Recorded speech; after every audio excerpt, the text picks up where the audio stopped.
You can use search blocks to add a searchable field to your site. You can show results from your whole site, or limit results to a single collection page, like a blog page. To ensure accurate results, it's best to have descriptive, thorough, and keyword-rich content on your site. To add a search block, click Edit on a page or post. Click Add Block, then choose Search.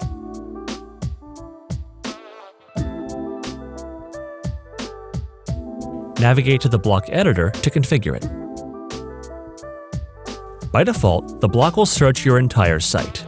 To limit results to a single page, click Search Specific Page. Then, select the page the block should pull results from. You can also style the block by enabling Quick Preview in the results and the color theme of the block.